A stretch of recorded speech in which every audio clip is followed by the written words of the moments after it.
All right, so this might be a bit of a hot take, but I think most people nowadays, at least in America, at least in the West, forgot the purpose of money. And hear me out when I say this. I think a lot of people nowadays are extremely unhappy, and I think they put themselves into extremely terrible situations because they forgot the whole purpose of making money in the first place.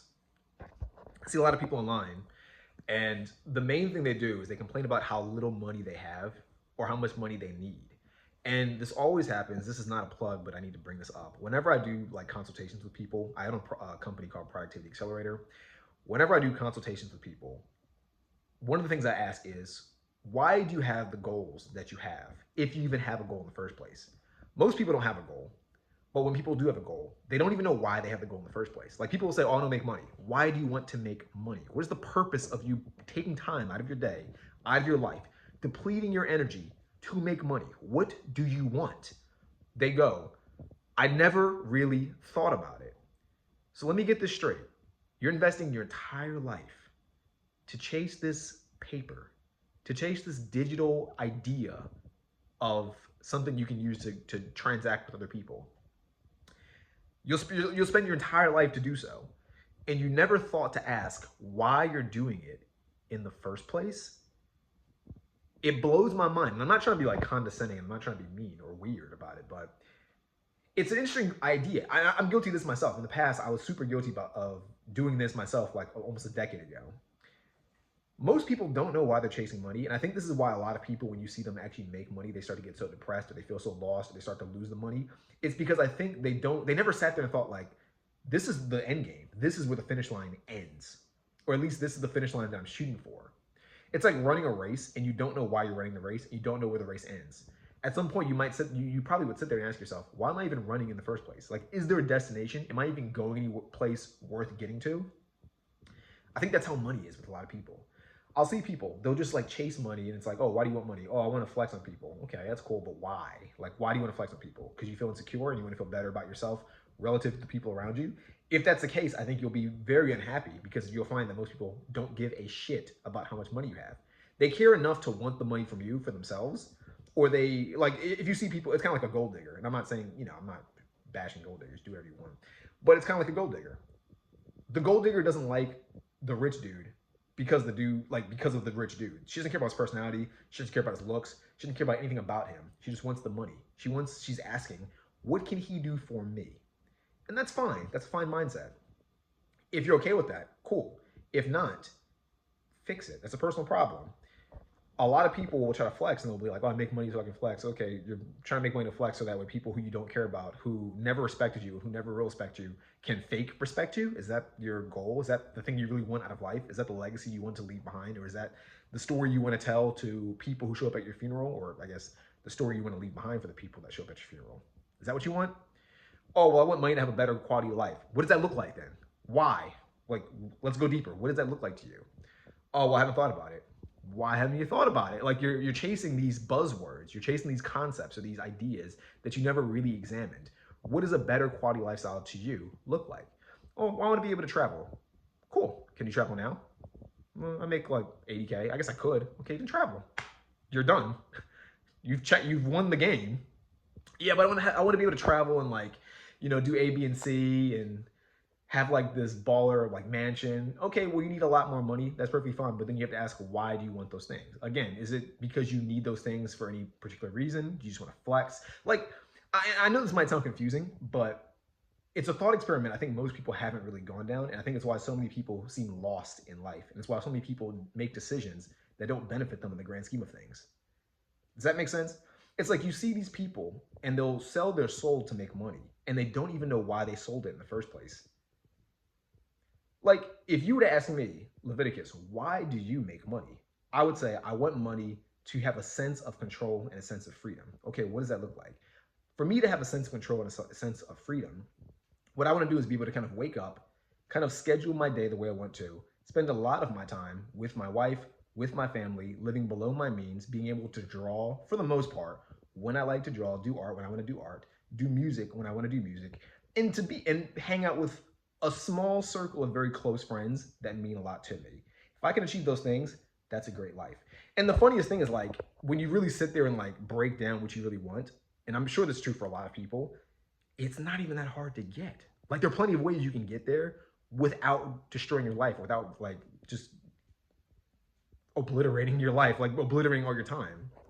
And I'm not necessarily like it'll be like super easy to get there, but I'm saying like the path to the ideal lifestyle for yourself, the way you choose to define it, is probably simpler than the path to this mythical lifestyle that society tells you should have.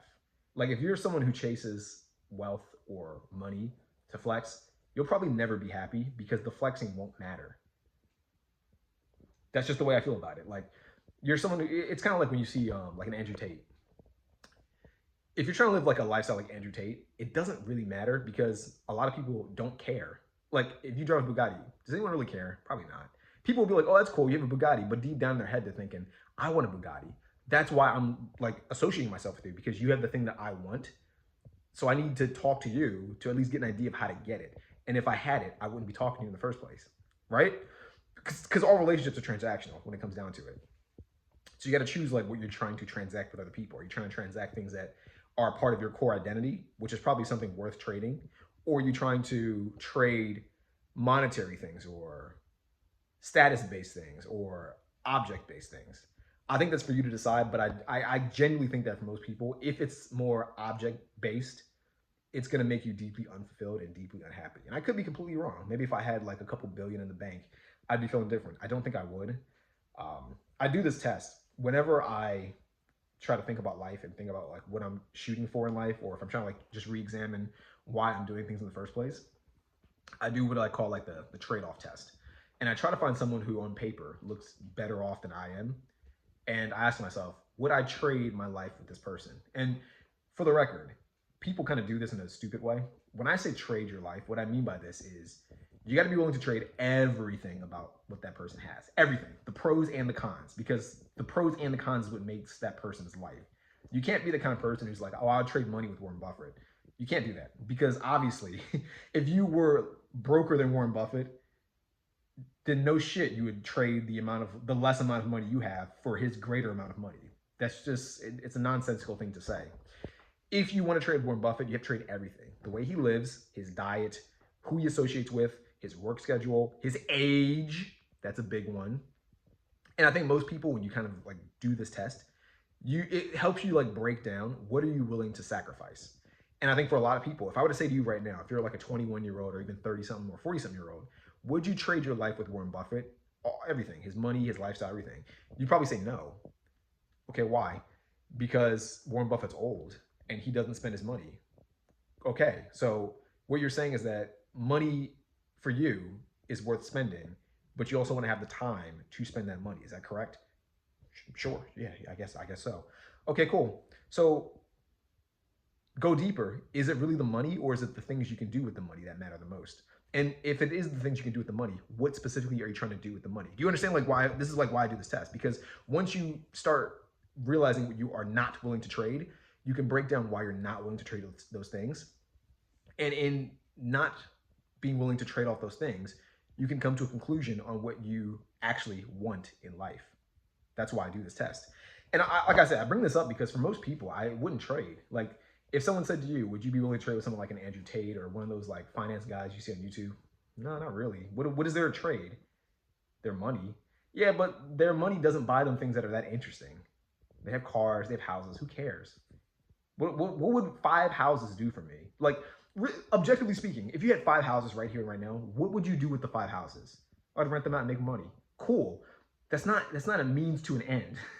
It's like saying if I could buy more hammers, I would.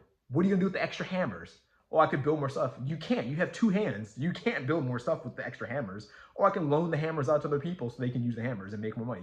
Cool. With the extra money from the hammers, what do you do with the money? I guess I buy more hammers. Oh, so you're just on this endless treadmill of just buying more hammers to rent out to other people to get them to use their hammers. But then what's the purpose of doing that in the first place?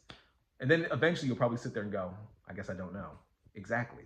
So think about it. What do you want out of life? And for anyone that kind of got lost in that whole, I guess, metaphor or whatever, the hammers are houses. A lot of people rent out their houses to make money, but they do it endlessly for reasons that I do not understand, just to live a really, in the grand scheme, mediocre life. Nothing against people who rent out houses, by the way. I think it's a fantastic way to make an additional, to preserve wealth. I won't say it's a great way to make money, but it's a good way to preserve wealth. I don't want to go down that rabbit hole, but hopefully you get the point that I'm making. Same with business, same with anything in life. Ask yourself why the thing you're pursuing is worth pursuing in the first place. And if you can't come up with good ideas, then ask yourself, whose life would you trade for? Everything.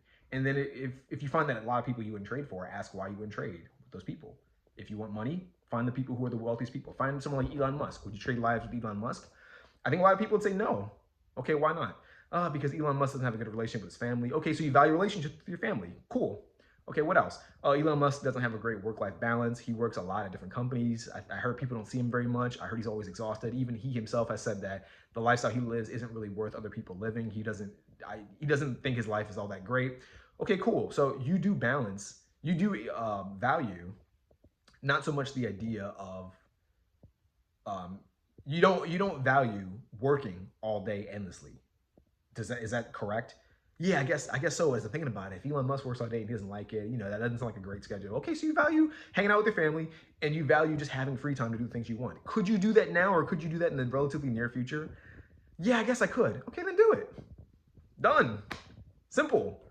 And like I said, the reason why I'm saying all this stuff is because I find a lot of people, what they do is they try to like endlessly make money, and they start going down this rabbit hole of how can I make money as quickly as possible and just do the most depraved things possible and sell my soul, only to never get the kind of life that I want. It's like when you see like this might be like a crazy like turn from this topic, but I was watching a video about like these OnlyFans chicks, not like watching OnlyFans. It just kind of popped up. It's like a mini documentary about like some OnlyFans chick in like, I think the UK or something. She had this weird challenge where she went to sleep with like 1,000 guys. And it was interesting watching the documentary. It was gross, but it was interesting watching it because I was sitting there asking myself, what is the purpose of doing this? Like, what do you get from doing this? It's like, oh, you get a record of sleeping with 1,000 men, but what does that get you? Like, objectively, what does that get you? Status? Not really. Do you think any other like high quality women care? Probably not. Do you think men care? Probably not. Well, I get money. Okay, but at what cost? Like, could you have also made money doing many other things? Sure. So what do you get from doing this? Well, I get fame. You get infamy. I guess that could be great for some people, but then why do you want infamy over like if you were to be famous, would you prefer to be famous for a good talent that you have that's, regarded by society as a good talent, or would you rather have a talent that's regarded as a low value talent? Does that make sense? Something that everyone can do. And then the answer's up to you. The decision's yours. You have to think about it. Maybe for you, that's a perfect thing. Maybe you don't care about infamy. Maybe you like infamy. I'm sure there are plenty of people in history that would rather have been infamous than be unknown. And if that's the case for you, then cool, do it. That's the point that I'm saying. Like, do the things that make you happy and do the things that make you feel fulfilled. But ask yourself what actually makes you fulfilled in order for you to get that thing. Does that make sense? So yeah, that's kind of just my 2 cents. It kind of just came to mind.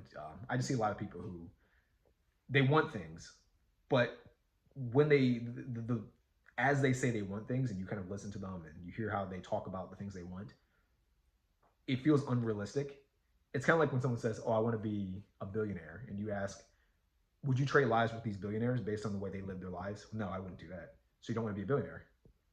And they're like, yeah, I want the money. It's like, no. Being a billionaire is not just about money. Being a billionaire is about the lifestyle that they have. Do you want that lifestyle? Oh, okay. Well, no. Okay, you don't want to be a billionaire then. Yeah, but I saw this other girl online who lives in travel and stuff. Okay, well, she inherited money and she's not really a billionaire. Like, you have to, like, when you think about it, it's like, that's not what you're chasing then. You want something else. You want to inherit money and you want to not have to work. That's cool. Can you pull that off? Probably not. So stop chasing it. It's not going to happen. Or if you do want to chase it, go marry some dude who's rich so he can give you all his money. Or if you're a dude, go marry some chick who will give you all her money so you can just go travel and do that stuff. That's my point. So hopefully this video wasn't too complicated or too confusing. Hopefully, I know I was kind of like all over the place. I didn't have a script. It was just something that came to mind. But yeah, if you enjoyed the video, let me know. My name is Leviticus Rich, and share this video with other people that might get some value out of it. Hope to see you in the next video. Peace out. Bye.